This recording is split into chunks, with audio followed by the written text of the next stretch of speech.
pinta, vovô. Aqui, vovô. Nela aqui, vovô. Nela aqui. Eita, vamos pintar de vermelho. Pinta. Eita. Ai, aqui. Eita, que bola bonita. Vai, vovô. Pinta, vovô. Eita. Olha. Que lindo.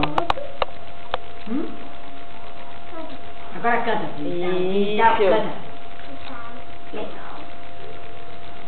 Eita, como tá bonito, menino. A arte de Bianca. Agora o azul, vovó. Azul, vovó. Aqui, olha aqui o azul. Agora o verde. Vai, Bianca, aqui o rabo da sereia.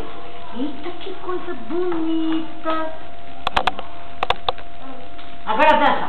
Legal, legal. Que dia legal. É o que, meu amor? Vovó. Vai, chama a vovó pra pintar. Vai pintar com vovó?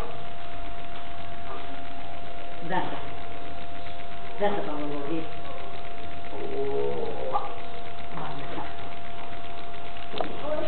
Puxa, puxa, ui, ai, Bianca puxando vovó. Ai, que força. Ui, que força. Que força. Cadê tua unha pintada? Mostra ali, tua unha pintada assim, mostra. Tua unha. Aí, pra mostrar a titia. Diga, titia, a minha unha, diga. Olha que bonito. De vovó é. Olha, vovó. Agora tu. Olha que bonito. Que unha mais linda, mamãe. Agora dança. Legal. Legal, que dia. Olha pra tua mãe dança, vai. Dança. Vai. Legal. A vassoura, varra a casa, varre. Varra a casa, Bianca. Eita, Bianca varrendo a casa.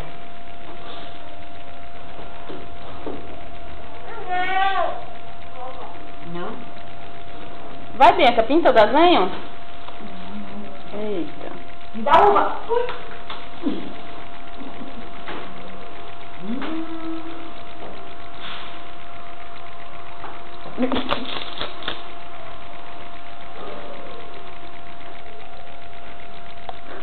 Por que tá me chamando?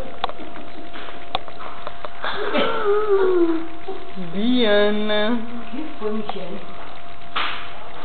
Isso, mamãe, aprenda. Porque quando mamãe crescer, mamãe vai se deitar e tu vai varrer. Muito bem. Pega a Xuxinha. Olha a Xuxinha ali, dá um abraço a Xuxinha. Cadê a neném que bebe água? Cadê? Aquela que diz, mamãe, me dá água. Vai pegar tua neném? Vai, dança com Xuxa. Bota ela pra dormir. Vai. Aqui, água. Aí vai lascar água nela.